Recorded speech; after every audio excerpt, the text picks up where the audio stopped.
শীতকাল প্রায় শেষ হয়ে গেল। দেখো, বসন্ত আসার আগে কেমন গ্রীষ্মকাল চলে এলো। এখনো বাজারে মটরশুঁটি পাওয়া যাচ্ছে। কর্তাকে একবার বলতেই এনে হাজির করে দিল। তাই বাড়ির লোকের রিকোয়েস্টে বানিয়ে ফেললাম মটরশুঁটির কচুরি। হাই, আমি রূপা। সিম্পল রেসিপি চ্যানেলে তোমাদের সবাইকে জানাই ওয়ার্ম ওয়েলকাম। তাহলে মটরশুঁটির কচুরি বানানোর জন্য প্রথমেই বাজার থেকে হাফ কেজি মটরশুঁটি কিনে এনেছিলাম। এখন সেগুলোকে ছাড়িয়ে নিচ্ছি। এখন মটরশুঁটিগুলোকে সিদ্ধ করার জন্য একটা প্যানে বেশ খানিকটা জল, সামান্য নুন দিয়ে ফুটিয়ে মটরশুঁটিগুলোকে সিদ্ধ করে নেব।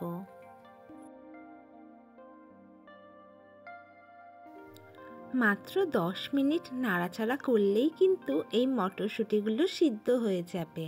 এরপর এই সিদ্ধ হয়ে যাওয়া মটরশুঁটিগুলোকে একটা পাত্রে নামিয়ে ঠান্ডা করে নেব।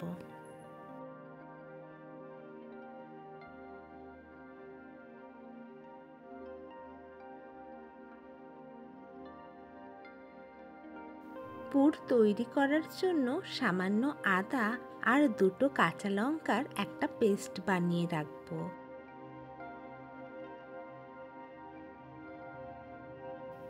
এদিকে মটরশুঁটিগুলো ঠান্ডা হয়ে গেছে।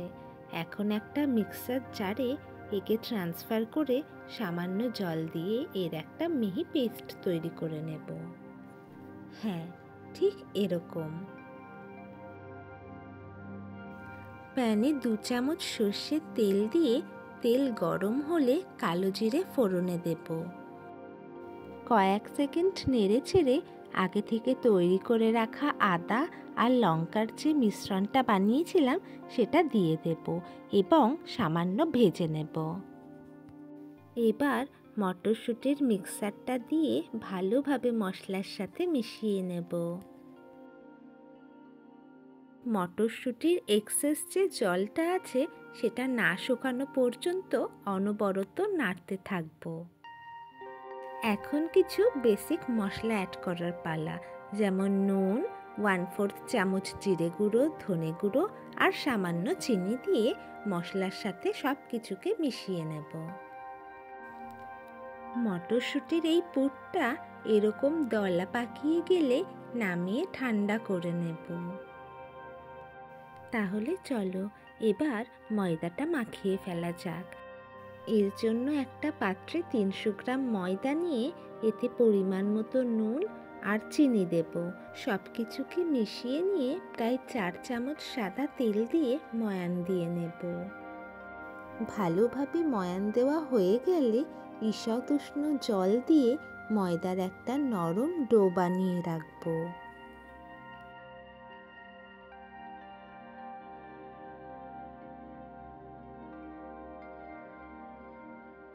ময়দার ডোটা বানানো হয়ে গেলে ওপর থেকে সামান্য সাদা তেল লাগিয়ে এটাকে 30 মিনিট রেস্টে রাখবো।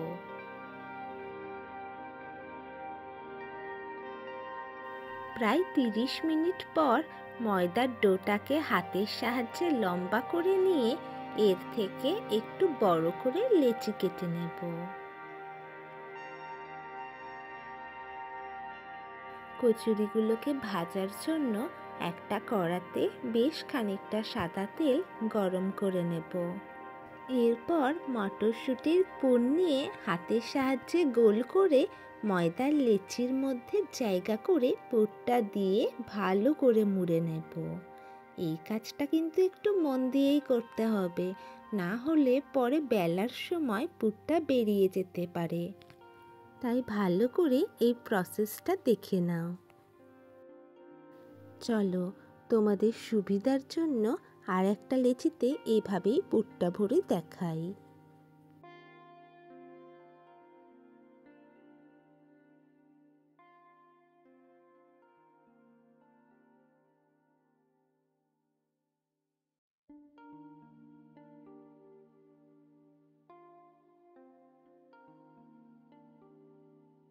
এখন সবকটা লেচিতে পুর ভরে নিয়ে হালকা হাতে বেলুনের সাহায্যে একটা করে কচুরি বেলে নেব।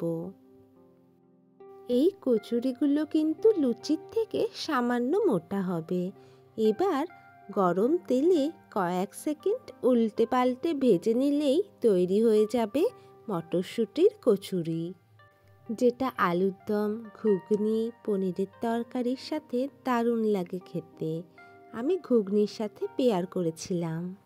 এরকম ফুলকো ফুলকো মটরশুঁটির কচুরি খেতে তোমাদের কার কার ভালো লাগে আমাকে কমেন্টে জানিও কিন্তু।